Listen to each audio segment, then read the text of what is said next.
जय सच्चिदानंद। जय जी।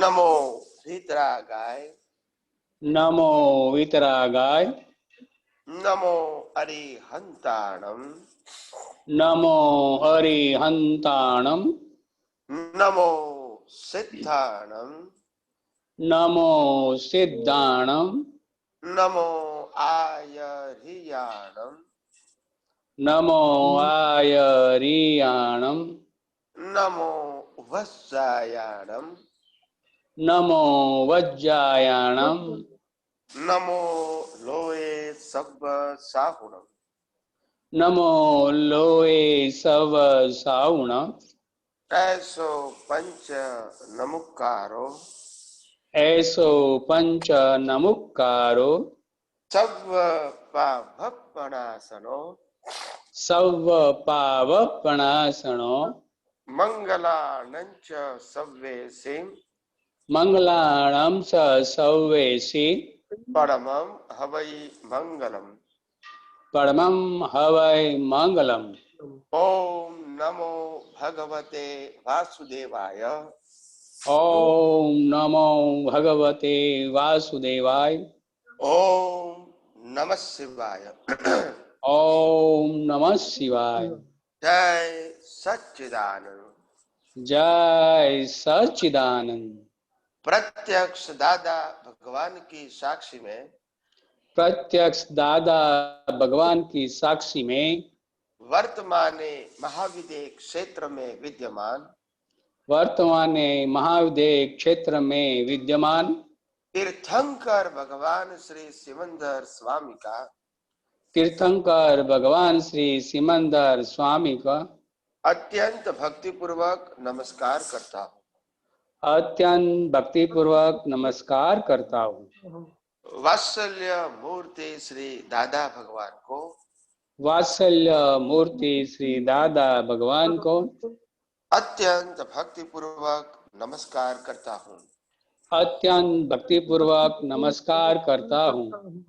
33 कोटि देवी देवताओं को, 33 कोटि देवी देवताओं को अत्यंत भक्तिपूर्वक नमस्कार करता हूँ। अत्यंत भक्तिपूर्वक नमस्कार करता हूँ।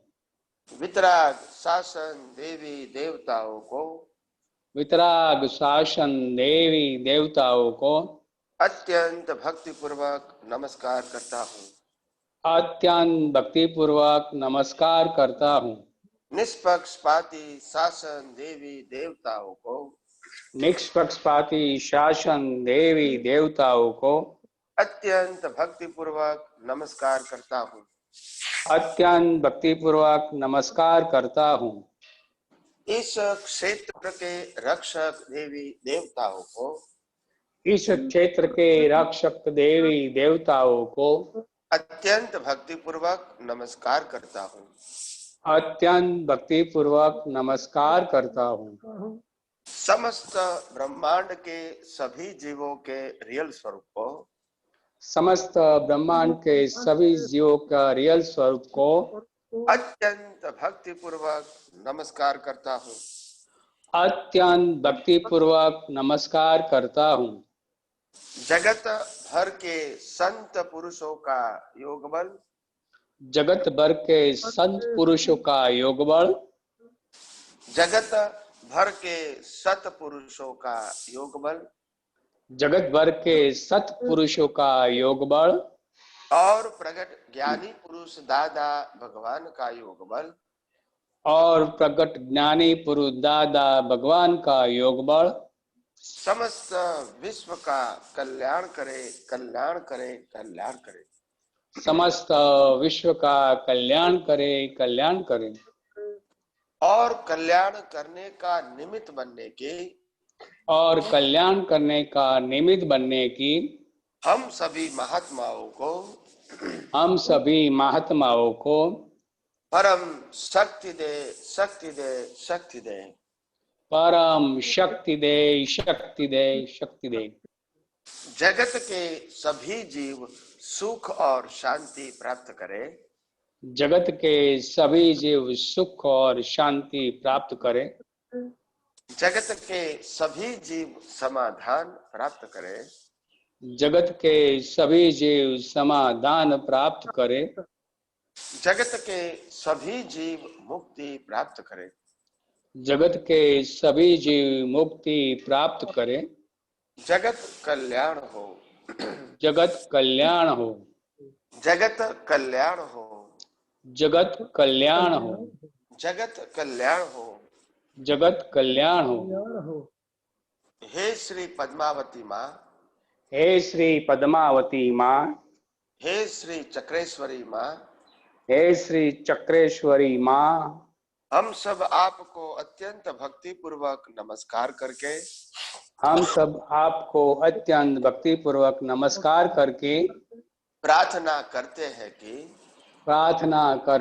कि हम सभी महात्माओं को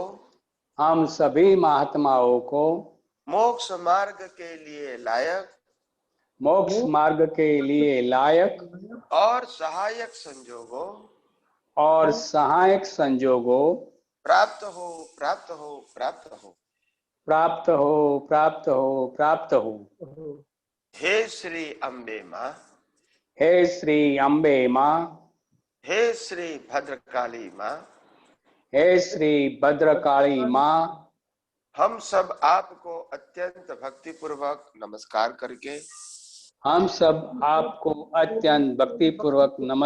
करके प्रार्थना करते हैं कि प्राप्त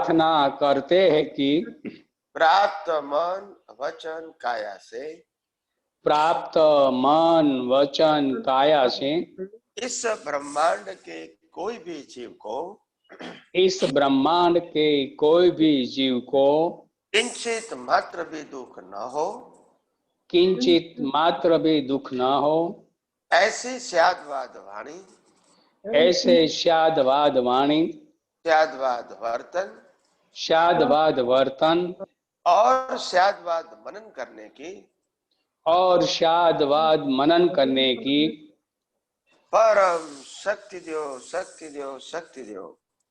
परम शक्ति दो। जय सच्चिदानंद। जय सच्चिदानंद। सभी महात्माओं को जय सच्चिदानंद। जय जय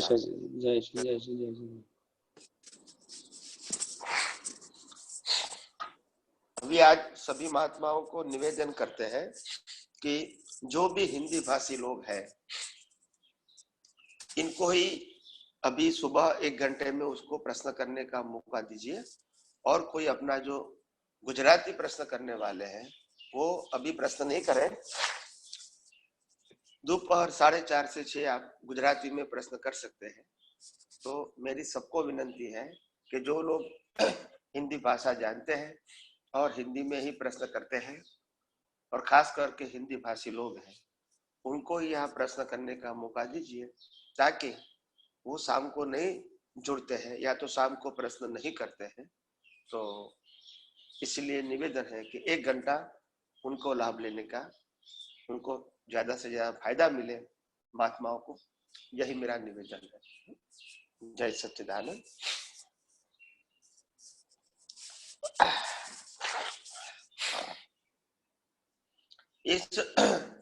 इस कलयुग के अंदर हर व्यक्ति वैसे तो तन से, मन से, धन से बेचैन है। क्यों बेचैन है? क्योंकि मन विचलित है। इसीलिए विचलित है, जो है उससे संतुष्ट नहीं है और कुछ ज्यादा पाने की उनकी ख्वाहिश है। तो मन भी विचलित है, तन भी विचलित है। शरीर को कुछ न कुछ नया नया करने की, नई नई चीज देखने की, नए नए अनुभव करने की उनको इच्छाएं होती है, खाना पीना कपड़ा सभी बातों में। तो वो भी विचलित है, यानी अस्थिर है। और हमारा धर्म भी चंचल है। धन चंचल क्यों है? क्योंकि हम अपनी संपत्तियों को गलत रास्ते पर लगा देते हैं, गलत तरीके से खर्च कर देते हैं, और फिर हमारा जो जीवन है वो पैसा ज्यादा होते हुए भी ज्यादा खर्च होने से हम धन से भी अस्थिर होते हैं। तो ये, और जबान तो लोगों की ऐसी है इस कलयुग के अंदर कि एक दूसरे को सुनने तक पसंद नहीं करते, परिवार के अंदर भी और बाहर बाहर। तो ऐसी परिस्थिति के अंदर हम सभी महात्माओं मुमुक्षुओं को क्या करना चाहिए, या तो हमारी जागृति, हमारी दृष्टि क्या होनी चाहिए। तो हम सबको यही निवेदन करते हैं कि ज्यादा से ज्यादा हो सके इतना, जितना भी मैक्सिमम संजोगों में ये विज्ञान का अपनी दृष्टि से एज इट इज उपयोग करते रहोगे तो मैं समझता हूं बहुत सारे संघर्ष जो है वो अपने आप समाप्त हो जाएंगे। जितना भी हो सके इतना अपने मन वचन काया और सभी अवस्थाओं को और 5 इंद्रियों से अनुभव में आती सभी अवस्थाओं को जितना कुदरती रचना के रूप में देखने की कोशिश करोगे और खुद शुद्धात्मा के पद में प्रस्थापित होंगे तो मैं समझता हूं ज्यादातर प्रश्न या समस्या या पजल का समाधान कहो, सॉल्यूशन कहो, वहां ही खत्म हो जाएगा और टेंशन कोई प्रकार का रहेगा नहीं और जीवन जीने की जो अपनी दृष्टि है, सोच है, वो अपने आप शांत और स्थिर हो जाएगी। तो जितना लगाव या जुड़ाव इस रिलेटिव सत्य से दूर हटेगा, अपने आप आपको शांति मिलेगी, समाधान होगा। और ज्ञानी पुरुष दादा भगवान ने जो कहा है कि आदि व्याधि उपाधि में भी समाधान, आदि व्याधि उपाधि में भी समाधि, वो कैसे हो सकती है? ऐसे ये दो विज्ञान को उपयोग करें कि मैं मनोजन काया से मुक्त, चेतन, अविनाशी और सभी प्रकार की अनंत शक्तियों वाला मैं शुद्धात्मा हूँ और मेरे अलावा मन वचन काया और पूरा विश्व और हर संजोग वो कुदरती रचना है। तो जितना हो सके इतना मैक्सिमम दृष्टि से उपयोग करना है। यहाँ मन वचन काया का उपयोग करना नहीं है। ज्ञान को, ये विज्ञान को अप्लाई करने के लिए मन वचन काया का उपयोग नहीं करना है, दृष्टि का उपयोग करना है और दृष्टि के उपयोग करके दृष्टि से ही अनुभव करना है, दृष्टि से ही समाधान प्राप्त करना है और दृष्टि से ही समाधि का अनुभव करना है। तो इसीलिए कहीं सारे लोगों को लगता है कि ये विज्ञान का उपयोग कैसे करें, तो उपयोग दृष्टि से करना है, अनुभव भी दृष्टि से करना है और विज्ञान की दृष्टि को सेट करना है तो सेट भी दृष्टि में करना है। तो इसीलिए आपको समझने में और आसान हो जाएगा और धीरे धीरे आप अपना उपयोग बढ़ाओ क्योंकि आपके पास बहुत समय है। और दूसरी बात, अगर हम रेगुलर लाइफ जीते हैं तो भी इतना मत मानो कि हम बिजी होते हैं, क्योंकि ये दृष्टि से उपयोग करना है, मन वचन काया से नहीं करना है। तो वाणी और काया तो क्रिया करती है, मन बुद्धि चित्त अहंकार है, वो भी परिणाम स्वरूप है। तो पूरे पैकेज से आपको मुक्त रहना है और दृष्टि से मुक्त रहना है। इसमें डिफिकल्टी क्या है? कोई संजोग बदलना है नहीं है, आपको कोई सोच बदलनी नहीं है, न जबान बदलना है, न एक्शन बदलना है, न डिस्चार्ज मन बुद्धि चित्त अहंकार को बदलना है। फिर तकलीफ कहाँ है? सिर्फ देखना है हमको। तो ये वैज्ञानिक दृष्टि से, ये कुदरती कानून से, इस सनातन सत्य से जो देखेंगे, अपने आप आपको खुद को अनुभव होगा और आपका अनुभव दिन ब दिन वर्धमान होता जाएगा। तो आइए हम सब आज का सत्संग प्रश्नोत्तरी के रूप में शुरू करते हैं। बारी बारी से एक एक महात्मा हिंदी भाषा में प्रश्न कर सकते हैं। जय सच्चिदानंद। बोलिए बहन ने प्रश्न पूछा। बहन आपका टर्न है, तो कृपया हिंदी में ही पूछिएगा महात्मा जी। जय सच्चिदानंद। जय सभी प्रश्न सच्चिदानंद। हिंदी में। हाँ, जय सच्चिदानंद। मैं दीपा दावड़ा कोयम्बतूर से बात कर रही हूँ स्वामी जी। Please hello. आप हम मेरा आप क्वेश्चन हमसे मिले। आप हमसे पहले मिले हैं? नहीं मिली हूँ मैं, नहीं मिली हूँ। अच्छा, तो कैसे कैसे परिचय हुआ? मेरी फ्रेंड जिस आपका सेशन अटेंड किया था उसने मुझे आपका बताया। ओके ओके, फाइन फाइन, कोई बात नहीं। या प्लीज प्रश्न कीजिए। हाँ, ये मेरा प्रश्न है कि ये डिस्चार्ज में है कि चार्ज भाव है, उसमें कभी कभी डिफरेंस समझ में नहीं आता है, हम्म, जी तो जी। कैसे समझे? चार्ज भाव या डिस्चार्ज भाव, उसके लिए मैंने हाँ, सिद्धांत बताया है। जो भाव अभी वर्तमान जीवन के साथ जुड़ा हुआ है, ये सभी डिस्चार्ज भाव है। जैसे हाँ, मेरे को पढ़ाई करना है, खेलना है, शादी करना है, पैसा कमाना है, गाड़ी लाना है, मकान लाना है, ये सब कुछ भाव डिस्चार्ज भाव है, क्योंकि इस बर्थ के साथ जुड़े हुए हैं। फिर इसका रिजल्ट आवे या न भी आए, ओके, मगर आपका भाव इस बर्थ के साथ जुड़ा है तो वो चार्ज नहीं है, नेक्स्ट बर्थ के लिए भाव नहीं कर सके आप। अच्छा, और पुरुषार्थ किसको कहते हैं, नया भाव किसको कहते हैं? हर अवस्था में आप सार निकालते हैं और सार निकाल के आप डिसाइड करते हैं कि इस प्रकार के संजोग भले ही अभी पास हो रहे हैं, मगर इस प्रकार के संजोग मेरे को नहीं चाहिए, क्योंकि इस प्रकार की पसंदगी मेरी नहीं है। तो वो अभी की बात नहीं है। जैसे माता पिता मिला तो लोग समझते हैं कि भाई ऐसे माता पिता नहीं, अगर पढ़े लिखे मिलते या संस्कारी मिलते या धार्मिक मिलते तो अच्छा था। तो अभी उसमें चेंज नहीं होने वाला है, मगर वो भाव नेक्स्ट बर्थ के लिए। फिर हमने बचपन में बहुत सारा खेल खेला, खेलने के बाद हमको मालूम हो कि आखिर हमको खेलने के बाद क्या मिला, तो खेलने से ज्यादा हमको शिक्षा में ज्यादा ध्यान देना चाहिए। तो वो आपने सार निकाला है, हर बात में आपको सार निकाला है। आप ग्रेजुएट हो गए, डॉक्टर, चार्टर्ड अकाउंटेंट, लॉयर हो गए, फिर आपने बिजनेस शुरू किया, प्रोफेशन शुरू किया, जॉब शुरू किया, फिर आपको मालूम होता है कि मेरे से ज्यादा तो डॉक्टर कमाते हैं, मैं तो चार्टर्ड अकाउंटेंट हूँ, फिर भी मेरे को कम पैसा मिलता है, उनको ज्यादा मिलता है। तो फिर आप भाव करते हैं कि अगर मैं डॉक्टर बनता है तो अच्छी बात है। तो ये भाव आपका चार्ज भाव है, ये इस वर्ष की बात नहीं है। हाँ, शादी करने के बाद डिसाइड करोगे कि ये हस्बैंड है, उसके साथ तो मेरे को रहना है, मगर इस प्रकार का नहीं, इस प्रकार का मेरे को हस्बैंड चाहिए। तो ये आपका चार्ज भाव है, ये इस वर्ग के साथ जुड़ा हुआ नहीं है। सही, यस, समझ में अब आया समझ, कि नहीं आया? हाँ समझ में आया, समझ में आया। Okay okay okay.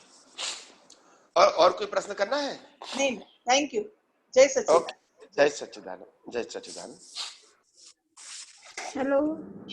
हाँ, जय सच्चिदानंद, जय सच्चिदानंद स्वामी जी। बोलिए। मैं अंजू फरीदाबाद से बोल रही हूँ, हरियाणा से। Okay, please please carry on.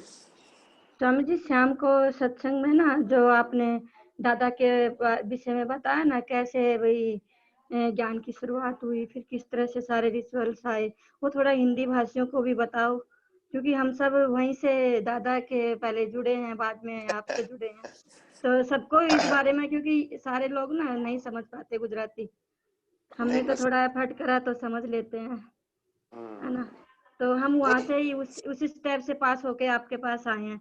मुझे तो एक्चुअल आपका एकदम सत्संग में यूट्यूब पे मिला और उसमें लिखा था ना, दादा भगवान के आप सिलवंत आप पुत्र कमलेश आनंद जी, तो क्लिक किया, मैंने कहा सुनते हैं। अभी तो कुछ सुना नहीं था पहले ऐसे कोई आप पुत्र दादा के हैं, तो सुनते जी जी सुनते जी, तो ऐसे हुआ कि आपके सत्संग इतने सुने कि डेली का 2 ढाई 3 घंटे का सुनना, और गुजराती में, वो भी गुजराती आती नहीं थी बिल्कुल, फिर भी सुनना है, और सुनते सुनते समझ में पूरा गुजराती आने लगा एकदम। अभी बोल नहीं सकते पर बहुत समझ अच्छा, सकते हैं, और लिखा हुआ पढ़ लेते धन्यवाद हैं मतलब। धन्यवाद। हाँ जी, तो आप थोड़ा उस बारे में सबको बताओ बहुत तो। अच्छा। हाँ जी।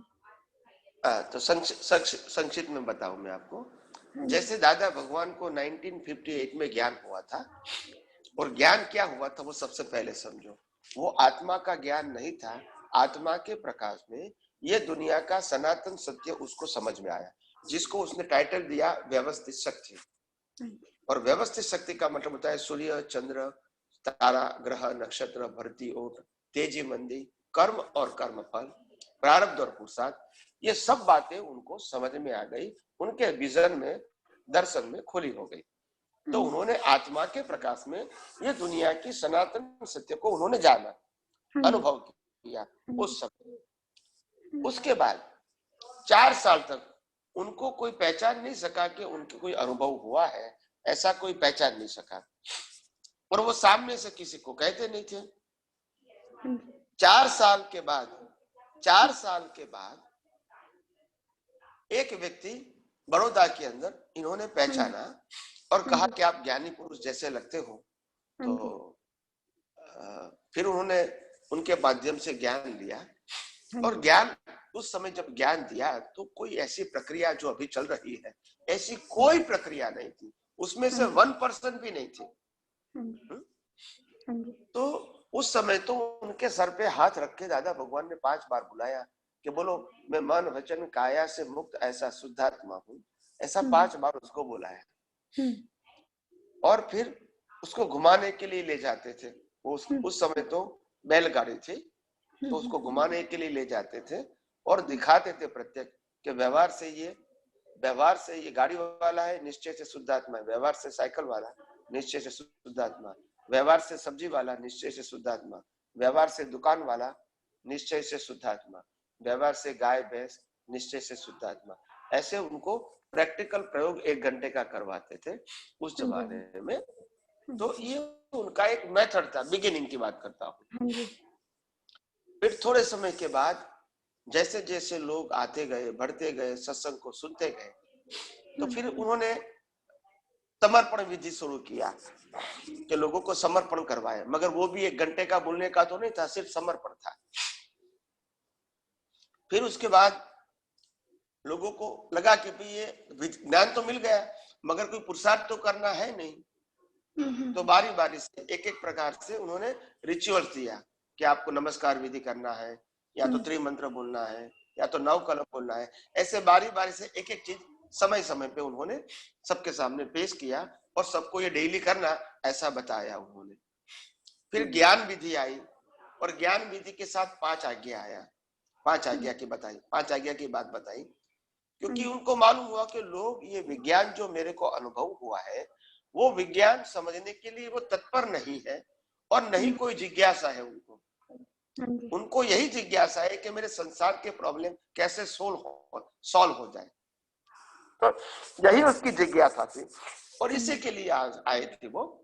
और मैं कैसे पुण्य का उपार्जन करूं कोई शुभ क्रिया करके, यही उनकी सोच थी।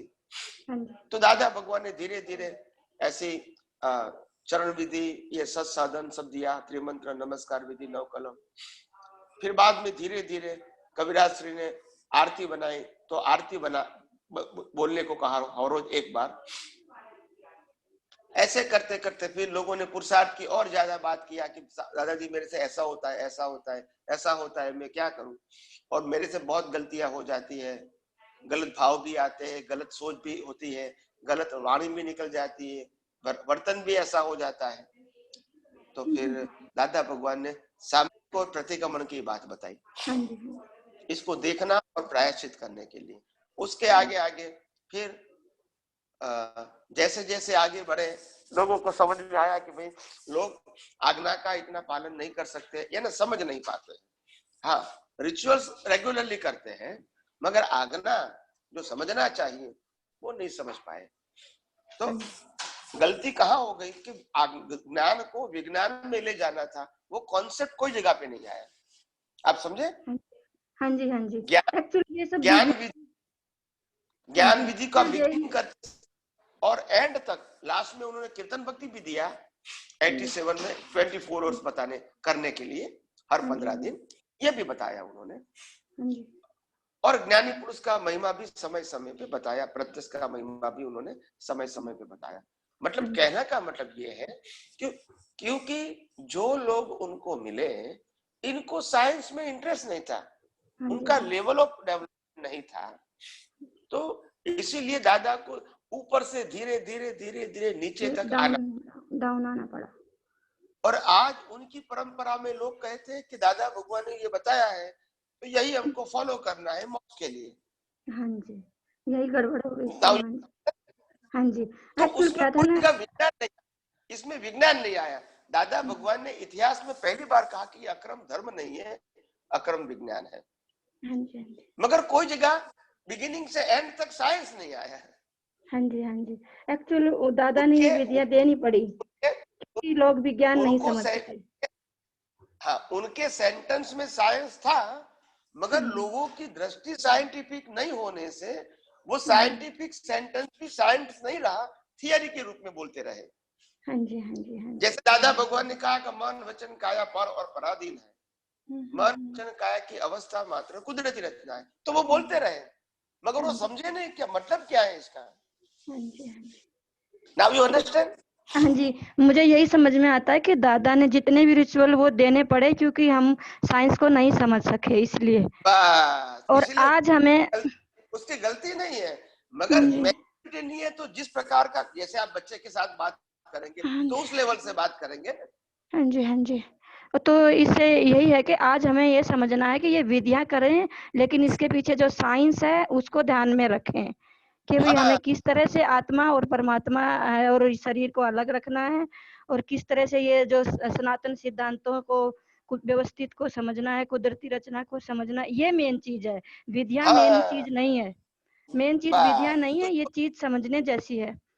बस तो ये रिचुअल करते हैं तो करते रहो, मगर ये प्रकृति का स्वभाव है और प्रकृति का उदय कर्म है। ज्ञानी के से आपको ज्ञान मिला और रिचुअल्स मिली, भले प्रकृति रिचुअल्स करती रहेंगी, नो प्रॉब्लम, मगर हमको प्रकृति को कुदरती रचना के रूप में ही देखना है और प्रकृति से मुक्त रहना वो पुरुषार्थ है। रिचुअल को पुरुषार्थ नहीं मानना है, उदय कर्म मानना है, मगर इससे मुक्त रहना वो पुरुषार्थ है। तो मन वचन काया की अवस्था मात्र कुदरती रचना है, वो हमारा पुरुषार्थ है। मन वचन काया की क्रिया में पुरुषार्थ नहीं है। अभी आप समझ में आया? हाँ जी, और दादा ने लास्ट में आप बताते हो, आप तो उनके साथ ही थे, कि उन्होंने बोला भी कि जो है ना, हेलो आपका फोटो नहीं आ रहा है। बोलिए स्वामी जी फोटो नहीं आ रही है। हाँ जी, आ गई से। तो आपने बताया कि दादा ने बोला कि बाल की नोक जितना नोक होती है ना, बाल की, इतना भी साइंस बाहर नहीं निकला। तो उससे हम लोगों को समझ लेना चाहिए। लास्ट ईयर में उन्होंने खुद ने कई बार कहा, खुद ने बोला उनको कि साइंस खुला नहीं हो पाया। हाँ जी, और श्रीमान जी और ये आप में भी एक ना, ये जो हम रोत्री मंत्र बोलते हैं, नमस्कार विधि भी बोलते हैं, सब कुछ करते हैं, पर इसके पीछे का जो साइंस है, जो मर्म है, वो हम हिंदी भाषा को आप बताओगे तो उसमें हमें फिर इंटरेस्ट आएगा करने में। मुझे तो खैर समझ में आता है, मैं सबके लिए मैं तो आपकी बहुत वीडियो सुनी तो मुझे समझ में आ गया है। मैंने समय समय पे ये सब बातें बताई है। थोड़ा शॉर्ट में बता दो, हम सब ने ना मैंने सुना है लेकिन सबने नहीं सुना है, तो थोड़ा शॉर्ट में आप बता दे तो अच्छा है। नहीं, मतलब जैसे त्रिमंत्र है, तो त्रिमंत्र किसके लिए है? निष्पक्षपाती दृष्टि के लिए। अगर आपको रामकृष्ण महावीर शिव स्वामीनारायण क्राइस्ट में और पैगंबर में शुद्धात्मा दिखता है, एनिमल में शुद्धात्मा दिखता है, सभी जीवों में, पशु पक्षी में शुद्धात्मा दिखता है, पेड़ में शुद्धात्मा दिखता है, तो त्रिमंत्र आपके लिए उदय कर्म है, पुरुषार्थ नहीं है। हाँ जी, हाँ, वो हमारा विजन होना चाहिए, क्योंकि वो निष्पक्षपाती दृष्टि करने के लिए त्रिमंत्र था, वो चैंटिंग करने के लिए नहीं था, नहीं तो फिर वो धर्म हो गया। अब सब चैंटिंग ही हो गया है।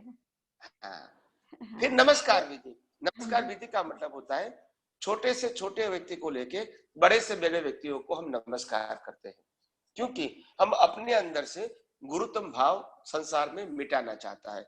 क्योंकि इस दुनिया में प्रकृति के रूप से कोई भी व्यक्ति बड़ी नहीं हो सकती है, क्योंकि वो कुदरती कानून के अधीन जीते हैं। तो मेरे को अहम करने की जरूरत नहीं। जो भी संयोग मिलता है, खाना पीना, सत्ता संपत्ति, संबंध साधन, उसमें अहम करने की जरूरत नहीं है, क्योंकि ये सब कुदरत ने दिया है और कुदरत के पास ही रहेगा। और ये मेरा मन वचन काया है, वो भी जला के कुदरत के पास रहेगा। ठीक है कि नहीं? हाँ जी, हाँ जी। तो इसलिए अहम करने की जरूरत नहीं है, तो लघुतम भाव रखो। बाहर से लघुतम भाव रखो और अंदर से गुरुतम भाव रखो कि मैं शुद्धात्मा के रूप से किसी से छोटा नहीं हूं, और प्रकृति के भाव से या तो रिलेटिव सत्य से मैं किसी से बड़ा नहीं हूं। ये दृष्टि रखने के लिए नमस्कार विधि थी। अभी तो समझ में आया? हाँ जी, अभी तो हमारी विजन में रहता है, हम कहीं भी जाते हैं तो देखते हैं, उसी विजन से देखते हैं, परमात्मा में, सब में आत्मा है, परमात्मा है, वही विजन रखते हैं, कोशिश करते हैं। फिर आगे आया फिर आगे आया नव कलम। दादा भगवान ने नव कलम दिया। नव कलम क्यों दिया? हमारी प्रकृति जिस प्रकार की बेसिक क्वालिफिकेशन वाले चाहिए वो क्वालिफिकेशन हमारी नहीं है, और ज्यादातर हमारा जो समय है वो प्रकृति एक दूसरे के एडजस्ट होने में ही हमारा समय व्यतीत हो जाता है। तो दादा भगवान ने बताया कि भाई आपकी प्रकृति जैसी भी है कोई भी बात नहीं, मगर आप भावना करो नव कलम रूप, ताकि आपकी प्रकृति ऐसी बने। तो इसीलिए नव कलम के बाद लिखा भी, ये हर रोज बोलने की चीज नहीं है, उपयोग पूर्वक भावना करने की चीज है। तो मतलब ऐसे बीज डालोगे तो आपको फल ऐसा मिलेगा।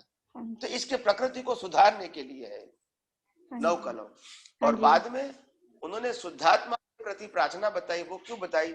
हम कोई भी मंदिर में जाए, कोई भी धार्मिक स्थल में जाए, तो यही प्रार्थना करने की है कि हे परमात्मा, आप और मैं तो हम एक ही है, अलग है नहीं, मगर अज्ञानता के बस हम अलग हो गए भ्रांति से। तो इसीलिए हम आपको क्षमा मांगते हैं और आपको शुद्धात्मा की दृष्टि से ही आपका दर्शन करते हैं, और मेरे मन वचन काया से जाने अनजाने में कोई भी गलतियां हो गई है तो उसके लिए क्षमा मांगते हैं। और लास्ट में वही परमात्मा को प्रार्थना करते हैं, ये परमात्मा मैं और आप दोनों अभेद हो जाए, भेदभाव निकल जाए और अभेद हो जाए। बस तो ये आत्मा की हाजिरी में प्रार्थना है बस। और उसके बाद में जो चरण विधि बताया, वो चरण विधि क्यों बताया? उसमें व्यवहार निश्चय चरण विधि है, यानी व्यवहार शुद्धि है और निश्चय को पक्का करना है। व्यवहार शुद्धि करना है और निश्चय को पक्का करना है, इसके लिए व्यवहार निश्चय चरण विधि बताई। समझ में आया? और कीर्तन भक्ति लास्ट में इसीलिए दिया क्योंकि कीर्तन भक्ति करोगे आप, तो कीर्तन भक्ति करोगे तो आपको ज्यादा बुद्धि की जरूरत नहीं है, एजुकेशन की जरूरत नहीं है, ज्यादा सोचने की जरूरत नहीं है, ज्यादा कोई चीज कंठस्थ करने की जरूरत नहीं है। और आम जनता, अनपढ़ लोग और पढ़े लिखे लोग सभी उसको बोल सकेंगे।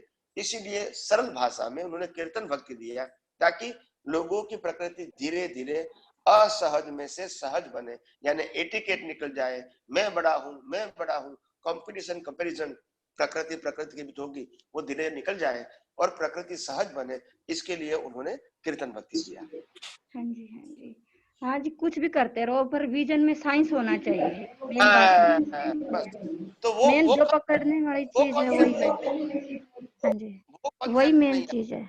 हाँ जी, वो पकड़ने का मेन है सभी को कि हम जो भी करें, कीर्तन भक्ति करें, चरण विधि करें, पर हमें साइंस दर्शन में होना चाहिए, विजन में। बस।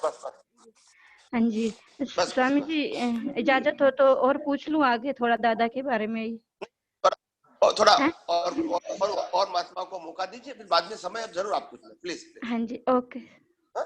जय सच्चिदानंद। प्रवीण बहन, हाँ प्रवीण सोलंकी जी बोलिए। जय सच्चिदानंद गुरु जी, प्रणाम गुरु जी। जय सच्चिदानंद। हाँ गुरु जी, सुबह आपका वो सुन रही थी अरिहंत में, तो आपने मेरे को, आप समझा, गुजराती नहीं समझ में आती है, तो उसमें आपने बोला था कि एसी भी चल रहा है, तीर्थंकर को भी नहीं हो रहा है और हम भी बैठे हैं। वो क्या था गुरु जी? एग्जाम्पल में कुछ आप समझा रहे थे, बहुत अच्छा लगा था वो, समझ में नहीं आया। मैंने शायद, मेरे को नहीं मालूम क्योंकि मैंने तो नहीं सुना है, तो बताओ मैं आपको। ये आज का सत्संग, ये तो पुराना सत्संग होता है, मगर हाँ शायद मैं ये कहना, पुराना है। तो मैंने ये कहने की कोशिश किया था कि आप कितने पुण्यशाली हो कि आपको एयर कंडीशन मिलता है, कार मिलती है, प्लेन मिलता है, टैक्सी मिलती है, ये सब कुछ मिलता है, इतनी सारी सुविधा है, इंस्ट्रूमेंट आपको मिलता है। उस जमाने में तीर्थंकर को भी एसी नहीं था, कार नहीं थी, इतने सारे इंस्ट्रूमेंट नहीं थे, उनको भी चल के जाना पड़ता था, इनको भी गर्मी को सहन करना पड़ता था। यानी आपको इतनी सारी सुविधा मिली, फिर भी हम दुखी है। बस यही नेगेटिविटी से हम और ज्यादा दुखी होते हैं। तो बात को समझने की जरूरत है। तो कुदरत ने हमको जिस प्रकार की संजोग अनुकूलता दी है, उसका हमको आध्यात्म के मार्ग में प्रगति के लिए लाभ उठाना चाहिए। नहीं गुरुजी, क्वेश्चन था कि एसी को तो जड़ है, उसको कर्म नहीं होता है, तीर्थंकरों को कर्म नहीं होता है, और तुमको कर्म होता है, क्यों होता है, कर्म बनता है, ऐसा पूछा गुरुजी को। हाँ, तो मैंने उस समय ये कहने की कोशिश किया था कि आप कहते हैं कि भी कोई व्यक्ति कहेंगे कि भी किसी को हेल्प करते हैं तो पुण्य मिलता है, किसी को नुकसान करते हैं तो पाप मिलता है। तो फिर मैंने उस समय एग्जाम्पल दिया कि अगर एयर कंडीशन हमको ठंडक देता है तो अब हमको तो हेल्प होती है, तो क्या इसको पुण्य मिलेगा? तो नहीं मिलेगा, तो क्या जड़ है। ऐसे तीर्थंकर भी लोगों को केवल ज्ञान के निमित्त बनते हैं तो भी उसको पुण्य नहीं मिलता है। अगर पुण्य मिलेगा तो फिर गरीब बर्थ होगा, मगर ये तो लाश बढ़ते उसको। तो कहने का मतलब ये तो है, अभी जो हम हेल्प करते हैं, एक मिनट, तो कहने का मतलब ये है कि क्रिया से कर्म बंध नहीं होते हैं, भाव से कर्म बंध होते हैं। कोई कुछ गुजराती होता है ना तो समझ में नहीं आता है गुरुजी। हाँ, तो क्रिया से कर्म बंध नहीं होते हैं, भाव से कर्म बंध होते हैं। ठीक है, ये बातें समझने की कोशिश किया था। जय सच्चिदानंद। हाँ बोलिए। मानी भद्र जी। स्वामी जी, जय सच्चिदानंद। जय सच्चिदानंद। एक अनाउंसमेंट करना है। बोलिए। कल आपने जो अनाउंस, या प्रश्न कीजिए प्लीज। जय सच्चिदानंद। जय सच्चिदानंद, बोलिए बोलिए। हाँ, एक तो आपको कोटि प्रणाम, वंदन। आपकी भावना देख के मेरे को ओह भाव होता है अंदर से, जैसे आपको लाखों लाखों मार प्रणाम वंदन स्वामी जी। मैं अभी आपका आध्यात्मिक विज्ञान भाग 2 पढ़ रहा हूँ, अध्ययन चल रहा है। उसमें प्रश्न 38 पे आपने बताया है, मैं थोड़ा पढ़ रहा हूँ। हमारो प्रयास शू छे। हाँ बोलिए बोलिए बोलिए। आवाज आ रहा है? Yes yes. हमारो प्रयास શું છે કે લોકો કેમ કરીને મુક્તિના માર્ગ યથાર્થ રીતે આગળ વધે, આ અમારો ભાવ છે ગયા અવતારનો। હવે આગળનો ભાવ અમારે કેવો છે આવો નથી। અમારું ચારિત્ર માત્ર બોલે, વાણીની જરૂર ના પડે, અમારી હાજરીથી કામ થઈ જાય। જેમ સૂર્યનારાયણની હાજરીથી આખી દુનિયા ચાલે છે, એને કંઈ કરવું પડે નહીં। અમારી હાજરીથી બધું કામ થયા કરે। લોકોનો પ્રશ્નનું સમાધાન અને બેઠા બેઠા પૂછ્યા વગર મળી જાય। ખાલી જોવાથી જ એ ચારિત્રનું બળ, એ અમારો ભાવ છે આજનો, અત્યારે ઉદયમાં નથી। तो इसके लिए आपको बहुत बहुत कोटि कोटि वंदन है मेरा। और एक जिज्ञासा थी इसमें क्या चारित्र बण इसलिए किस प्रकार का स्वामी जी? और इसके साथ एक प्रश्न और था, तो आपका जिज्ञासा ये पढ़ के हुई कि आप कमलेशानंद जी की कौन सी डिग्री है, आपकी प्रतिष्ठित आत्मा की कौन सी डिग्री है, और जैसे मूल आत्मा की थी 360 है। हाँ, तो वो थोड़ा जिज्ञासा थी। नहीं, डिग्री तो बताने की जरूरत नहीं है ये कोई, क्योंकि शब्दों में तो लोगों कंपटीशन कंपैरिजन रहेगी, तो जरूरत नहीं है। मगर हमारे जैसे दादा भगवान ने बताया ना 356 डिग्री अपना, उन्होंने बताया है, हम कुछ भी बताएंगे तो कंपटीशन कंपैरिजन हो जाएगी, ये अच्छी बात नहीं। और अनुभवी ज्ञानियों को कोई कंपटीशन कंपैरिजन नहीं होती है। मैं उससे आगे हूँ पीछे हूँ, ये सब्जेक्ट नहीं है। दादा भगवान मेरे लिए हर समय रिस्पेक्टेड थे, है और रहेंगे, तो उसमें तो कोई संदेह नहीं है। मगर कहने का मतलब ये है कि मेरा भाव ये था कि भी मैं अभी जिस प्रकार से अपनी वाणी के माध्यम से लोगों को ये विज्ञान समझाने का प्रयास कर रहा हूँ, गांव-गांव में, शहर-शहर में, देश विदेश में जिस प्रकार से मैं घूम रहा हूँ, तो इस प्रकार से ये मेरा संजोग में लेकर आया हूँ। और मेरी यही भावना है कि लोगों के मन का समाधान होवे, लोग कैसे अपने दृष्टि में से अज्ञान को खत्म करें और ये विज्ञान को समझे, अनुभवे और धीरे धीरे मुक्ति की ओर आगे बढ़े, यही मेरी भावना है। तो ये भावना मेरी अभी की जो है वो डिस्चार्ज भावना है। मगर मेरी मूल भावना ये है, मेरी अभी इस बर्थ में यही भावना है कि मेरा मन वचन काया का चारित्र और मेरी आंतरिक दशा इतनी हाई लेवल की हो जाए कि लोग देख कर ही अपनी गलतियों को भूल जाए, अपने अज्ञान को भूल जाए और उनको ज्ञान की दृष्टि अपने आप खुली हो जाए उनकी। यही मेरी भावना है। यानी मेरा चारित्र बोले, दो प्रकार का चारित्र, एक आंतरिक अनुभव का चारित्र और दूसरे मन वचन काया उत्तम क्वालिटी के होंगे जो मेरे व्यवहार से ही लोग सीख जाए। उसको देख सीख जाए, उनको प्रश्न करने की, उत्तर देने की जरूरत नहीं पड़े। यही मेरा भाव है। नेक्स्ट पर। हाँ हाँ हाँ, लाखों लाखों कोटि कोटि वंदन। और मेरी भी भावना है कि एक बार हमारे गांव में आपका सत्संग हो और आप पधारे, ऐसी भावना है। आप कहाँ रहते हैं? हाँ, राजस्थान, डूंगरपुर जिला। डूंगरपुर जिला, ओके ओके, जरूर जरूर जरूर एक दिन आएंगे। हाँ, चित्री गांव है। हाँ हाँ, कोई जरूर आएंगे। हाँ, जय वो जयेश भाई का संपर्क करके उनको नाम एड्रेस वगैरह दे देना इसको। हाँ, उनसे बात हुई थी, जयेश भाई से बात संपर्क हुआ था मेरा। बहुत अच्छा, बहुत अच्छा। जय सच्चिदानंद। जय सच्चिदानंद स्वामी जी। ये माता जी को प्रश्न करना है, प्लीज प्लीज। जय सच्चिदानंद स्वामी जी।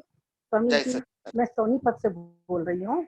बोलिए भुगतने के समय स्वयं की अनुभूति कैसे रहे? उस टाइम स्वयं की अनुभूति भूल जाते हैं हम। देखो, आपने कहा कि भुगतान करते समय हम स्वयं की अनुभूति भूल जाते हैं।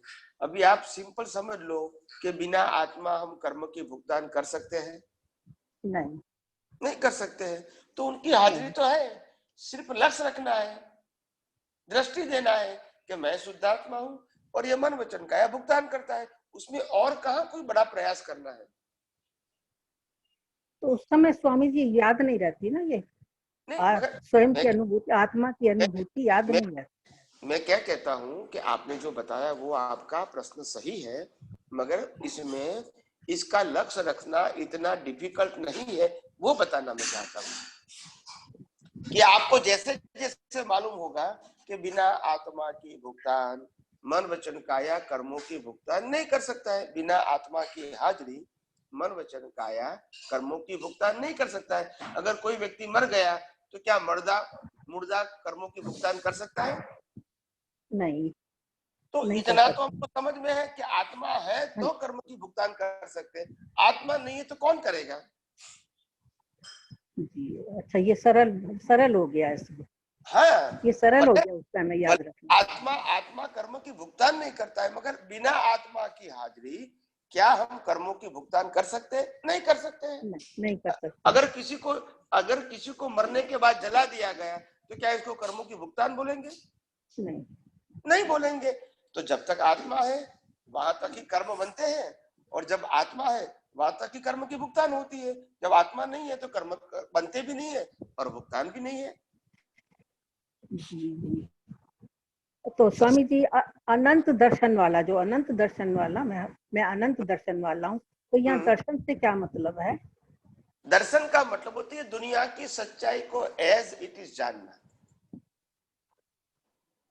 श्रद्धा से नहीं सिद्धांत से जानना, उसको कहते हैं दर्शन। अगर आपने दुनिया को पूरा जान लिया एज इट इज, तो फिर आपको मालूम हो जाएगा कि दुनिया में मेरा कुछ नहीं है, मेरे लिए कुछ नहीं है, न कुछ पाने के लिए दुनिया में से है, न कुछ खोने के लिए। ये सब कुछ मेरी अज्ञानता थी। आखिर मैं खुद ही चेतन हूँ, मैं खुद ही अविनाशी हूँ, और मैं खुद ही अनंत शक्तियों वाला हूँ। फिर दुनिया में मेरे को पढ़ने की जरूरत कहाँ है?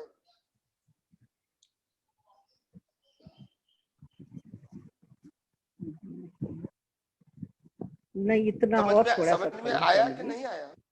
थोड़ा नहीं, अभी थोड़ा और बताएं दृष्टांत। मेरा कहने का मतलब है कि ये मन वचन काया जो हमारा है, जो पंच महाभूतों से बना है, वो भी कुदरत का है। इसको जिंदा रखने के लिए हवा पानी खुराक भी कुदरत देता है। इसके साथ संबंधों सत्ता संपत्ति साधन भी कुदरत देता है और ले लेता है। तो आखिर ये दुनिया में शरीर और शरीर के साथ जुड़ी कोई भी चीज क्या हमारी हो सकती है? नहीं हो सकती। तो फिर राग द्वेष क्यों? वही तो नहीं जाता स्वामी जी। वही तो मतलब नहीं जाता है। वो ऐसा नेगेटिव मत बोलो, जाएगा। अगर नहीं है तो एक दिन तो जाना पड़ेगा ना, क्योंकि वैसे भी तो मरना है, वैसे भी तो छोड़ना है। हमको तो दृष्टि से करेक्शन करना है, बाहर का करेक्शन तो कुदरत करवाएंगी। तो हमको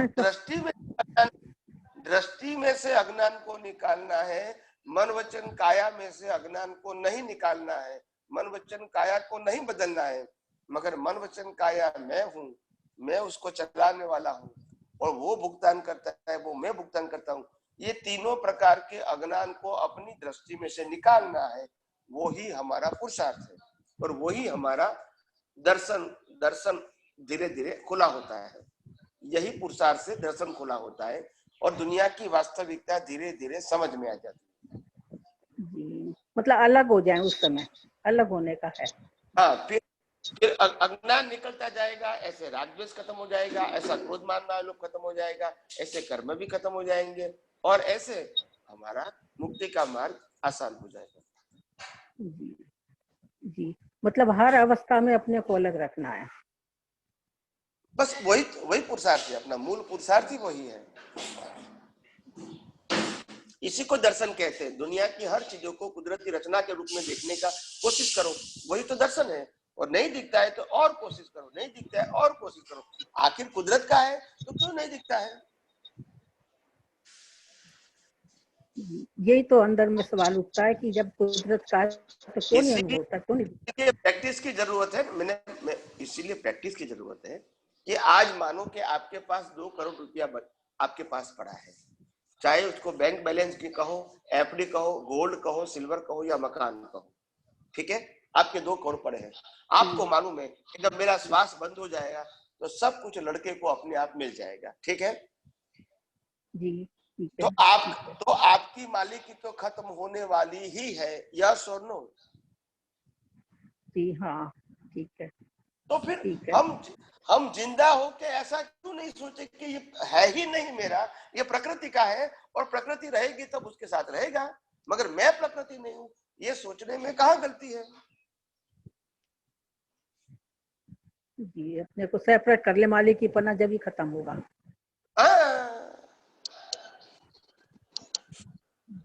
वैसे भी आप मन वचन काया के मालिक है ही नहीं, कुदरत ने आपको कर्म की भुगतान के लिए दिया, कर्म खत्म हो जाएगा, इसको जला दिया जाएगा।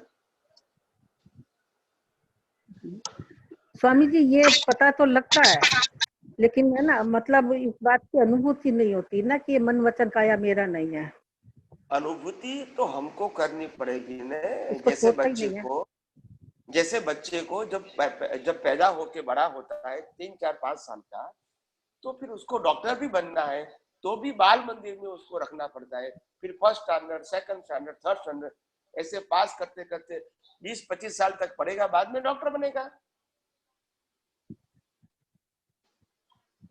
अगर उन्होंने 5 साल की उम्र में तय किया है कि मेरे को डॉक्टर बनना है, तो भी इतनी प्रोसेस करनी पड़ती है कि नहीं? हाँ जी। ऐसे अगर आपको आज समझ में आ गया तो समझ में आने के बाद अनुभव में लाने के लिए प्रक्रिया तो करनी पड़ेगी ना। कोशिश तो करते हैं स्वामी जी उस समय। बस अपने को वही कोशिश करते रहो, धीरे धीरे आपकी प्रगति अवश्य होगी। हाँ जी, जय सच्चिदानंद स्वामी जी। हाँ स्वामी जी, जय सच्चिदानंद। जय सच्चिदानंद, प्लीज बोलिए। मदुरई। बोलिए। जय सच्चिदानंद जी, एक प्रश्न है कि भगवान महावीर पुतुल को देखा करते थे, तो ये देखने वाली कौन सी आत्मा उनकी देखती थी? प्रतिष्ठित आत्मा तो उनके पास रहती नहीं थी, तो ये पुतुल को देखने का थोड़ा मेरे को समझ में नहीं आया, उसका थोड़ा आप ये बताओ। महावीर एक पुतगल को देखते हैं, मतलब महावीर का जो ज्ञान दर्शन जो डिस्चार्ज प्रतिष्ठित आत्मा में था, वो अवस्था को नहीं देखते थे, सिद्धांत को देखते थे कि जो महावीर की बॉडी जो है वो पिछले अवतार में जो पूर्ण किया था वो ही गलन कर रहा है, उसमें डिवीजन करने की जरूरत नहीं है कि वो महावीर के लिए ठीक है या नहीं, क्योंकि पूर्ण का गलन होता है, एक ही प्रिंसिपल है। अगर उसने जन्म लिया, माँ बाप मिला तो भी पूर्ण गलन है, भाई बहन मिला तो भी पूर्ण गलन है, शादी किया तो भी पूर्ण गलन है, बच्चे हुए तो भी पूर्ण गलन है, दीक्षा लिया तो भी पूर्ण गलन है, केवल ज्ञान हुआ तो भी पूर्ण गलन है। यानी पूरी लाइफ जो है महावीर की वो सिर्फ गलन हो रहा है। तो एक ही प्रिंसिपल जो पूर्ण किया था वो महावीर की बॉडी के माध्यम से गलन हो रहा है, उसमें डिटेल में जाने की जरूरत नहीं है और इसको चेंज करने की जरूरत नहीं है। गलन के रूप में ही देखते रहो और कोई भी अवस्था में डीप में मत जाओ, ताकि और कोई प्रकार का कर्म बंध का तो सवाल रहेगा ही नहीं। मगर एक ही प्रिंसिपल से देखते थे, अवस्था को नहीं देखते थे, प्रिंसिपल पूर्ण किया हुआ है, वही गलन हो रहा है, तो कंप्लेन करने की जरूरत नहीं है भी कान में खीले क्यों लगाए, भी आहार क्यों नहीं मिलता है, नहीं, पूर्ण का गलन है। नहीं, जैसे हम लोग पूर्ण का गलन देखते हैं तो हमारी प्रतिष्ठित आत्मा देखती है कि हम देख रहे हैं उसको, तो भगवान महावीर आपको पुरुषार्थ है, उनको पुरुषार्थ नहीं है, मगर जो डिस्चार्ज प्रतिष्ठित आत्मा होती है उसमें तो ज्ञान दर्शन होता है ना, अगले अवतार का, डेवलपमेंट का। जो डिस्चार्ज प्रतिष्ठित आत्मा वो उनके ध्यान में वो देख रही है। हाँ, वही तो उनका वो पुरुषार्थ नहीं है, वो पुरुषार्थ नहीं है, वो अपने ज्ञान दर्शन से एक ही पुद्गल को देखती है बस। ये 12.5 साल तक जो तपस्या की तो वो भी उनका डिस्चार्ज ही था, टोटली डिस्चार्ज। उन्होंने दीक्षा लिया, शादी किया, फिर देशना दिया और हजारों लाखों लोगों को केवल ज्ञान के लिए और कल्याण के वो निमित्त बने, सब कुछ डिस्चार्ज। अगर इतना भी चार्ज होता तो फिर इसको जन्म लेना पड़ता। नहीं, जब हमें ये जो तपस्या करते हैं, उपवास, अठम तप, मास कमण वगैरह, तो ये भी हमारा डिस्चार्ज ही हुआ, डिस्चार्ज ही हुआ है डिस्चार्ज, मगर कर्ता भाव से करते हैं तो चार्ज होता है। नहीं तो हमें ये जो तपस्या होती है अठम मास कमण वगैरह, तो इसमें हमारा तप कहाँ हुआ या पुरुषार्थ कहाँ पर रहा? ये तो गुरु जन्म का जैसे हमने लाया उसके हिसाब से डिस्चार्ज हो रहा है, तो इसमें हमारा वैसे मनोवचन काया से जो कुछ भी होता है वो पुरुषार्थ है ही नहीं, मगर भ्रांति से, अज्ञानता से हमने माना कि मैंने 28 किया, मैंने 10 उपवास किया, मैंने 15 उपवास किया, मैंने मास क्षमण किया, मैंने इतने सामयिक किए, मैंने प्रतिक्रमण किया, मैंने भगवान की पूजा पाठ किया, मैंने तीर्थ यात्रा किया, मैंने दान दिया। तो फिर आप जब कर्ता भाव से करोगे तो फिर कर्म बनेगा। आपने पूर्ण गलन के रूप में नहीं देखा, कर्ता भाव से देखा, इसलिए वो बंधन है। हाँ, क्योंकि कर्ता भाव से ही तो कर्म बंद होता है, क्रिया से नहीं होता है। अच्छा, हम उसको तपस्या को देखने वाले बन गए तो हमारे कर्म बंद नहीं होगा? नहीं बंद होते तो नहीं, कर्म बंद तो होंगे, मगर वो मोक्ष मार्ग के लिए लायक और सहायक होंगे। अभी पुरुषार्थ है, अभी हमारा चार्ज पुरुषार्थ अकर्ता भाव से देखता है, भगवान का डिस्चार्ज का देखते थे, हमारा चार्ज का देखते हैं, तो वो भी पुरुषार्थ है। तो वो पुरुषार्थ का फल मिलेगा मोक्ष मार्ग के लिए लायक और सहायक, क्योंकि आपने प्रकृति और परमात्मा को अलग देखा। आप समझे ना? तो कोई संसारी भाव तो है नहीं, इसीलिए मोक्ष मार्ग के लिए लायक और सहायक संयोग मिले। अलग देखा वो पुरुषार्थ है, वो मोक्ष मार्ग के लायक हमारे सपोर्ट लायक और सहायक। हाँ, पुण्य बंधन होगा, उससे हमारा पुण्य का बंधन होगा। हाँ, तो पुण्य बंधन होगा, मगर वो मोक्ष मार्ग के लिए लायक और सहायक संजोगों में कन्वर्ट होगा, संसार के लिए लायक और सहायक में नहीं होगा। अलग रख के देखा, वो हमारा पुरुषार्थ हुआ और वही हमारे आगे सहयोग करेगा। हाँ, तो क्योंकि परमात्मा क्या कहना चाहते हैं कि वैसे तो मन वचन काया आपका जन्म से मौत तक कर्म के फल स्वरूप ही है। तो श्रीमद राजचंद्र ने उसके लिए कहा है, छूटे देहाध्यास तो नहीं करता तू कर्म, नहीं भोगता तू तेहनो एज धर्मनो। देहाध्यास छूटना चाहिए, यानी मैं शरीर हूं और जो शरीर ने क्रिया किया वो मैंने किया है, और शरीर जो भुगतान करते वो मैंने किया है। वो ही कर्ता भाव का दृष्टि देहाध्यास वो निकालना है, उसी मार्ग से आपकी मुक्ति है। आप समझेंगे? एक प्रश्न और है स्वामी जी। या प्लीज। ये मनुष्य योनि के सिवाय बाकी तीनों योनियां हैं, उसमें कर्म का नहीं होता है। ओनली मनुष्य योनि में चार्ज और डिस्चार्ज हो सकता है, उन योनियों में ओनली चार्ज है। ये बात आप सिद्धांतिक तरीके से सिद्ध करके बताइए कि ये कैसे ऐसा संभव है, जबकि दूसरी जगह हमारे को जो सुनाया जाता है, पढ़ाया जाता है, उसमें हर योनि में बंधन करके बताते हैं, तो ये चीज हमारे समझ में कंफ्यूज है थोड़ा। बताओ, कोई बात नहीं। देखो, कुदरत का कानून सिंपल है कि जहां से आप कर्म का चार्ज कर सकते हो, वहां से सभी प्रकार के कर्मों को निर्जरा करके मोक्ष में भी जा सकते हो। ठीक है। तो यहाँ चार्ज है, तो सभी प्रकार की मुक्ति, सभी प्रकार के कर्मों को खत्म करके मोक्ष में भी जा सकते हैं, वो भी मनुष्य भव है। और चार्ज करना भी मनुष्य भव है। वो मनुष्य भव में चार्ज करके चारों गति में घूमते हैं हम कर्मों की वजह से, मगर चार्जिंग तो यहाँ होता है, क्योंकि चार्जिंग का पॉइंट ही एक ही है। बाकी सभी गति डिस्चार्ज है। देवलोक भी मनुष्य भव की झंखना करते, क्योंकि मुक्ति यहाँ से है, पुरुषार्थ यहाँ से, वहां पुरुषार्थ नहीं है। मैंने सिंपल बताया था कि अगर कोई इंद्र महाराजा अपने सपरिवार सिमंदर स्वामी भगवान के पास जाके अगर देव द्रव्य से लेके उनकी आरती करेंगे, तो भी उनको 1% पुण्य चार्ज नहीं होगा।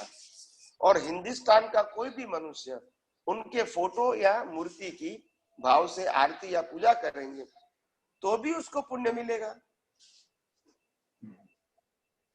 मनुष्य के पास में सत्ता है। हाँ, क्योंकि मोक्ष में जाने की सत्ता भी मनुष्य के पास ही है। ये इसका कारण क्या है? मन और बुद्धि का हिसाब से है या और कोई सिद्धांत है? मन बुद्धि नहीं, बाकी जब गति है वो मैकेनिकल गति है। मैकेनिकल का मतलब होता है जैसे एक प्रोग्राम सेट किया है, वो डिस्चार्ज हो गया। जहां हमारा लाइफ भी बाहर का लाइफ तो मैकेनिकल ही है, मगर हमारे पास कुदरत ने नए कर्म चार्ज करने की या पुरुषार्थ करने की स्वतंत्रता दी है। तभी तो चार गति है, तभी तो यहाँ से मोक्ष है। जब हमारा पुरुषार्थ की सत्ता नहीं होती तो मोक्ष में कैसे जा सकते? उनके पास वो लाइव ईगो नहीं है, इसका मतलब? बिल्कुल, उनको कर्मों की भुगतान के लिए ही डिस्चार्ज पावर होता है। अहंकार भी होता है, मन बुद्धि, मगर वो सब डिस्चार्ज है, मैकेनिकल। चार्जिंग अहंकार नहीं है। बिल्कुल, जरूरत भी नहीं है उनको चार्जिंग अहंकार की, क्योंकि उनका लाइफ सिर्फ कर्मों की भुगतान करने के लिए ही है। बाकी तो यहाँ वापिस आना है उसको। कर्म खत्म हो जाएगा तो वापिस मनुष्य भव में ही आना है उनको। आप समझे ना?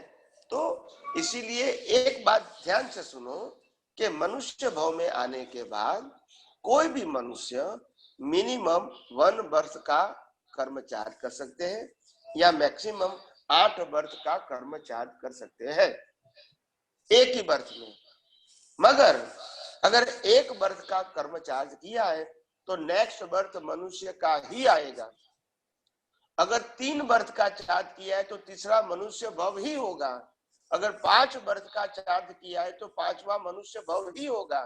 अगर 8 वर्ष का कर्म चार्ज किया है तो 8वां मनुष्य का ही होगा, क्योंकि 7 में स्टॉक खलास कर दिया, 8वें मनुष्य में आ गया, फिर स्टॉक चालू कर दो, फिर घूमते रहो। जंक्शन पॉइंट होगी। इसीलिए मनुष्य भव को सेंट्रल जंक्शन बताया, यहाँ से कहीं भी जा सकते हैं, मोक्ष भी जा सकते हैं और बाकी सभी गतियों में भी जा सकते हैं, बट ओनली फ्रॉम हियर। समझ आ गया, समझ। तो ये सिद्धांत है, सिद्धांत को माने न माने वो सबकी अलग अलग बात है। वो बात सिद्धांत की समझना था। जय सच्चिदानंद। जय। और किसी को प्रश्न करना? जय सच्चिदानंद स्वामी जी। जय सच्चिदानंद। अभी आपने बताया ये कोई शास्त्र में नहीं है, ये हमने आज तक कहीं नहीं पढ़ा है, ये आप अपने दर्शन में देख के बताते हैं। इसका क्या है वो, मतलब इसका लॉजिक, मतलब आपको कैसे इसका वो पता पड़ा, या फिर हमको समझाइए कि कोई किताब में कैसे नहीं है, 32 आगमों में एक भी जगह ऐसा नहीं है। वो मैं बताऊं जो 24 तीर्थंकरों ने जो बताया था वो दुनिया की कोई किताबों में उस समय नहीं था। हाँ या ना बोलो? ठीक है। नहीं, हाँ के ना बोलो, ठीक है बोलो, हाँ या ना बोलो। हाँ। कृष्ण भगवान ने जब ज्ञान दिया था तब वो किताब में नहीं था, हाँ या ना? हाँ। तो फिर मैंने बोला तो क्यों ना बोलते हैं आप? मेरी बात किताब में नहीं है तो प्रश्न है, उनकी बात किताब में नहीं तो प्रश्न नहीं है, क्यों?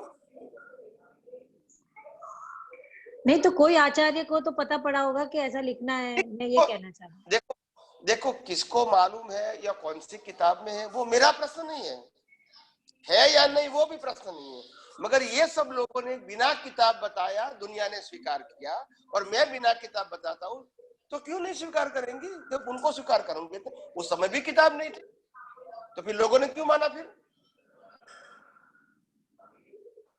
अगर कोई बात सैद्धांतिक होती है तो हमको मानने में तकलीफ क्या है? ये मेरी बात तो है नहीं, मैं जो बात कर रहा हूँ वो सनातन सत्य की बात कर रहा हूँ, कुदरत के कानून की बात कर रहा हूँ। ये मेरी मर्जी की बात नहीं है, ये कोई धर्म संप्रदाय गुरु या भगवान या रिचुअल्स की बात या संस्था की बात नहीं है। ऐसा दादा भगवान ने बताया कभी? दादा भगवान ने जो भी बताना चाहा था वो उन्होंने बताया, उसके आगे नहीं निकला तो वो मैं बता रहा हूँ। अच्छा, मगर प्रिंसिपल तो प्रिंसिपल रहेगा, अगर नहीं बताऊंगा मैं तो भी वो रहेगा।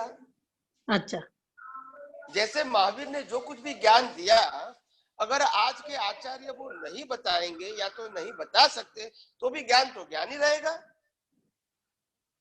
नहीं बता सकते वो आपकी व्यक्तिगत बात है, या तो नहीं समझ सकते वो भी आपकी व्यक्तिगत बात है, मगर भगवान ने जो बताया वो तो अपने अनुभव से बताया, अपने केवल ज्ञान से बताया। अगर शास्त्रों में है या नहीं वो उनका सब्जेक्ट नहीं है, उनका अनुभव है, वही प्रमाण होता है, फिर बाद में किताब बनती है। देखो मैंने सिंपल बताया है, ये आवाज क्यों आती है इतनी? हाँ, उनके वहां से आ रही कोई बात नहीं। हाँ अभी सुनिए, देखो मैंने सिंपल बताया है, ये दुनिया में दो प्रकार के ज्ञानी होते हैं, एक शास्त्र ज्ञानी और दूसरा अनुभवी ज्ञानी, और दोनों की मैंने डेफिनेशन दिया है। शास्त्र ज्ञानी किसको कहते हैं? जो शास्त्र पढ़ते हैं, शास्त्र समझते हैं और दूसरे को शास्त्र समझाने की कोशिश करते हैं, वो शास्त्र ज्ञानी है। मगर वो खुद ऐसा नहीं कहते कि ये मेरा अनुभव है, मगर तो कहने का मतलब शास्त्र ज्ञानी का आधार शास्त्र है, यस और नो? यस। और अनुभवी ज्ञानी जो बोलते हैं इससे शास्त्र बनते हैं, वो शास्त्र में से नहीं बोलते हैं, yes. तभी तो अनुभवी कहेंगे। महावीर ने जो बताया उसके बाद शास्त्र बने, उन्होंने शास्त्र में से नहीं कहा। तो अनुभवी पुरुष की जो वाणी होती है वही तो प्रमाण होती है, शास्त्र प्रमाण नहीं होता है। शास्त्र तो जब अनुभवी नहीं होता है तो आपके पास कोई ऑप्शन भी नहीं होता है, वही बातों को मानो और स्वीकार करो, बस। तो ये आपके दर्शन में पक्का एग्जैक्ट ऐसा खुला है? वो तो डेवलपमेंट के आधार से खुलता है, डेवलपमेंट के आधार से। हम कहेंगे भाई आप देखते बड़ा प्रधान कैसे बन गए चाय बेचते बेचते, भाई ऐसा होता है, वो उनका कर्म है, ऐसा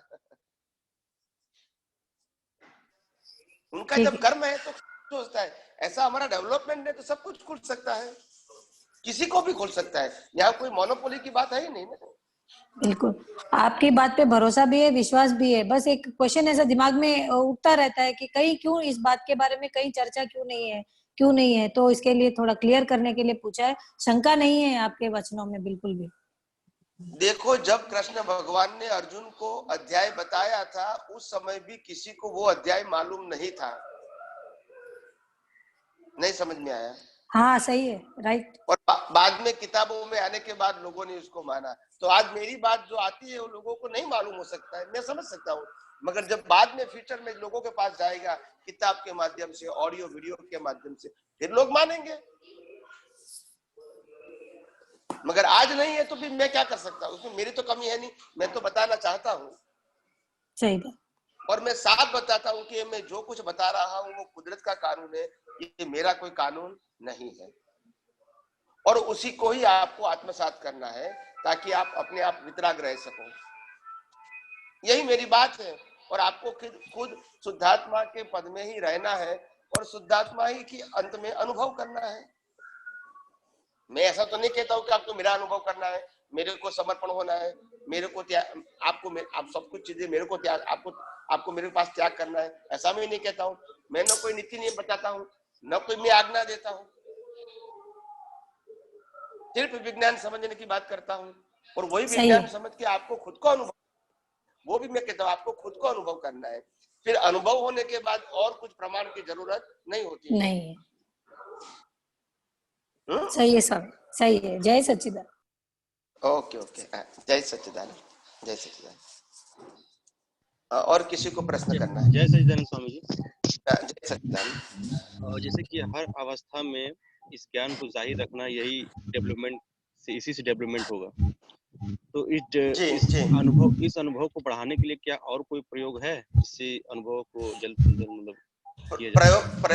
प्रयोग तो मैंने बहुत सारे बताया है, जैसे सेंटर एंड सर्कल, 0 एंड 1, फिर आध्यात्मिक यज्ञ, फिर फॉर्मेट एंड बियॉन्ड फॉर्मेट, ये सब बहुत सारे प्रयोग मैंने बताए हैं टू अप्लाई। फिर पूरे दिन सुबह से उठ के रात के सोते समय कैसे विज्ञान में सेपरेट रहे, वो भी मैंने बताया है। तो बहुत सारे प्रयोग मैंने पास्ट में बताए हैं, आप उसको गौर से सुन के आप कोई भी प्रयोग को फॉलो कर सकते हैं और सेपरेशन का अनुभव कर सकते हैं। एक एग्जांपल आज अभी दे देते तो ठीक रहता मेरे लिए, एक साधारण सा सिंपल सा एग्जांपल। देखो मैं सिंपल एग्जांपल दे दूं कि 1 और 0, 1 कभी 0 नहीं होता है और 0 कभी 1 नहीं होता है। ठीक है, ये बंद कर दो, जरा आवाज आती है आपकी। हाँ बस, 1 एंड 0, 1 कभी 0 नहीं होता है, 0 कभी 1 नहीं होता है। तो 1 किसको कहेंगे? आत्मा को, जो कभी 0 नहीं होगा, यानी नाश नहीं होगा। 0 किसको कहेंगे? आत्मा के अलावा ये मन वचन काया और सत्ता, संपत्ति, संबंध और साधन, सबकी वैल्यू 0 है, क्योंकि वो प्राप्त होती है और चली जाती है, जन्म होता है और नाश होता है, मृत्यु होता है। तो सबकी वैल्यू क्या है? 0। मगर आगे 1 होने से सभी 0 की वैल्यू हो जाती है। 1 के बाद 0 आ गया तो 10 हो गया, फिर 0 आ गया तो 100 हुआ, फिर 0 हुआ तो 1000 हुआ, फिर 10,000, लाख, 10 लाख, करोड़, सभी 0 की वैल्यू हो गई, क्योंकि आगे 1 है। राइट? अगर 1 निकल गया तो 0 की वैल्यू 0। तो हमको वैल्यू 0 की करना है कि 1 नहीं करना है, वो आपको सोचना है। आपका माइक बंद है। जी हाँ, हाँ, तो हर अवस्था में 1 की वैल्यू करो और बाकी सब 0 का मतलब होता है कुदरती रचना। जी, ना आपका था, ना आपका है और ना आपके पास रहेगा। आप समझे ना? तो इसलिए उसकी वैल्यू 0 का मतलब कुदरती रचना और 1 का मतलब आप खुद ही हो। जी हाँ। मगर जिसकी 0 की जितनी वैल्यू करोगे, इतनी 1 की वैल्यू कम समझ में आएगी। जी हाँ, बस यही एक प्रयोग है। Okay okay. एक क्वेश्चन और था। बोलिए। कि जैसे कि अभी आपने कहा कि मनुष्य एक ऐसा ही जो योनि है जिसमें मनुष्य कर्म बांध के नहीं, और इससे मोक्ष भी प्राप्त कर सकते। बीच में आपका बंद हो गया था, प्लीज रिपीट करें प्लीज। जी रिपीट करें प्लीज। कि मनुष्य नहीं, बंद हो जाता है, आपका ऑडियो बंद हो जाता है। जी वो असल में कॉलिंग आने लग रहा है ना। तो हमारा क्वेश्चन ये था जो अभी बंद हो गया। नेक्स्ट क्वेश्चन से हम पूछ लेंगे आपसे। बंद हो जाता है, बाद में करना, कोई और किसी को करने दीजिए। जी जय सर। हाँ जय सर। वो भाई साहब को प्रश्न करना है। हाँ दिलीप भाई राइट। जय सच्चिदानंद स्वामी जी। जय स्वामी जी जय सच्चिदानंद।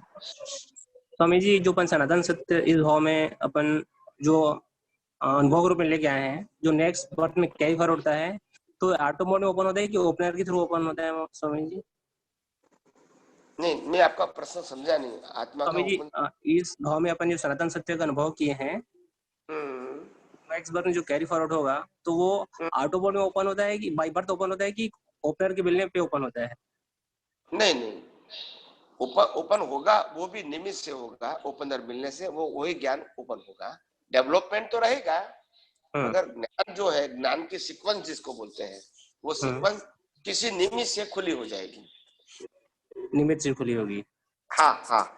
तो बर्थ से लेकर निमित्त मिलने तक का जो टाइम होता है, उस टाइम में जो पीरियड रहेगा उस पर फिर अज्ञान रहता है। अज्ञान मगर डेवलपमेंट तो रहेगा ना आपका। नहीं, डेवलपमेंट रहेगा तो उसको अपन को अनुभव में नहीं आएगा, तो अपन उसको यूज नहीं कर पाएंगे ना। नहीं, डेवलपमेंट तो जैसे हमारी सोच बढ़ती है वैसे होता है। अनुभव का मतलब क्या है मैं आपको बताऊं।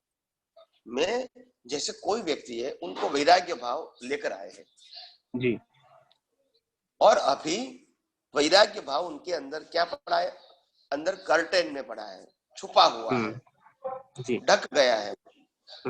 और जीवन में खाते पीते पढ़ते पैसा कमाते शादी करके बच्चे करते, फिर एक दिन ऐसी चोट लगती है संसार की, कोई भी निमित्त से, पति कहो पत्नी कहो बच्चे कहो बिजनेस पार्टनर कहो, कोई भी से चोट लगती है और वैराग्य भाव जागृत हो जाता है और घर बार परिवार सब कुछ छोड़ देता है। तो ये कहां से आया वैराग्य एकदम से? कैरी फॉरवर्ड, वो आया नहीं है, कैरी फॉरवर्ड है। जी स्वामी जी, किसी ने सिखाया नहीं, सिखाया नहीं, किसी ने सिखाया नहीं है, वो लेकर ही आए हैं। वो देखकर मैं क्या जी बोलिए। स्वामी जी, जैसे कि अभी अपन ये समझ ले कि शरीर अलग, आत्मा अलग है, शरीर अलग है, ये तो दर्शन के थ्रू अनुभव में आ रहा है। बट नेक्स्ट बर्थ में जाएंगे तो जब बर्थ होगा तो जैसे कि अपनी अवस्था बढ़ रही है, अपन 8-10 साल के हुए, तो ये ऑटोमेटिक अपने अनुभव में आ जाएगा कि इसके लिए ओपनर मिलेंगे क्या? ये पूछ रहा था। मिलेगा ओपनर के थ्रू ही ओपन होगा। जैसे आप भावना करोगे कि मेरे को अनुभवी ज्ञानी पुरुष प्राप्त हो हर अवतार में जी, जहां तक केवल ज्ञान नहीं होता है वहां तक सभी अवतार में मेरे को प्रत्यक्ष अनुभवी पुरुष प्राप्त हो ये भाव करोगे तो अपने आप आपको हर अवतार में कुदरत आपको अनुभवी पुरुष का मिलन करवा देगी। किसी न किसी माध्यम से ये ज्ञान ओपन होगा जी। अब ओपन भी होगा और अनुभवी भी मिलेंगे दोनों। ओपन तो होना है, ओपन तो होगा, कोई भी नहीं मिल सकता। पर आगे बढ़ने के लिए फिर अनुभवी चाहिए। ज्ञान पुरुष जी जी। जय सच्चिदानंद स्वामी जी। जय सच्चिदानंद।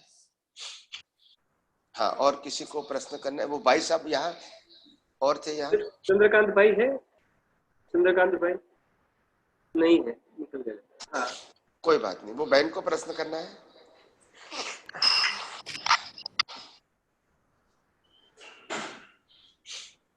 वो बहन को प्रश्न करना है। हाँ, कमलेश वर्मन जी, आपका वीडियो ऑफ है। आ गया अभी? वीडियो आ गया? नहीं है अभी नहीं आया, वीडियो नहीं आया। हाँ, आ गया। जय सच्चिदानंद स्वामी जी, मुझे एक प्रश्न है। ये जो मतलब ये सत्य को प्रकट करने के लिए समय समय पर अनुभवी ज्ञानी पुरुष प्रकट होते हैं और सत्य इतना सीधा और सरल होता है कि कोई भी इसको आसानी से समझ सकता है इसको। तो लेकिन फिर कुदरत की ऐसी क्या रचना है कि ऐसे ज्ञानी पुरुषों को प्रकट नहीं होने देती है? या मैंने देखा है कि पुराने टाइम पे भी इनको या तो किसी तरह से कुदरत के थ्रू ही जैसे ऐसा प्रयोजन होता है कि उनको हटा दिया जाता है या मार दिया जाता है, या बहुत सारे लोग उसको अपोज करते हैं। तो जबकि इतना सीधा सरल, तो क्या है आखिर इसका कारण? क्या कुदरत की? हाँ जी जी। सीधी बात ये है कि कलयुग के अंदर जो भी साधु संत और सन्यासी होते हैं, जो जिसको हम धर्म गुरु बोलते हैं जी, उसमें से मैक्सिमम धर्म गुरु आज का धर्म कैसे बढ़े, मंदिर कहो, संस्था कहो, उसका शिष्य कहो, उसका फॉलोवर्स कहो, वो कैसे ज्यादा से ज्यादा बढ़े, यही सोच के साथ वो जीते हैं। तो इसके लिए फिर आप कहोगे उनके पास आध्यात्म विज्ञान कैसे आएगा? जैसे आप आदमी क्या सोचता है कि मेरा परिवार अच्छा चले, मेरे को पैसा अच्छा मिले, मेरे को सुविधा अच्छा मिले, मेरे को बंगला मोटर गाड़ी मिले, आप समझे, मेरा परिवार सुखी रहे, उसी सोच के साथ है। वो भी धर्मगुरु भी वही सोच के साथ जीते हैं। वो कहता है मेरा एक मंदिर है तो 5 मंदिर बने, वो भव्य बने, फिर मेरी संस्था के अंदर बहुत संपत्ति होवे, मेरे बहुत सारे फॉलोवर्स हो जाए, मेरे बहुत सारे डिसाइपल। यही सोच के साथ वो जीता है। अभी आप कहोगे कि विज्ञान कैसे आएगा इसमें अंदर, जब विज्ञान की सोच ही नहीं है उनको। अच्छा,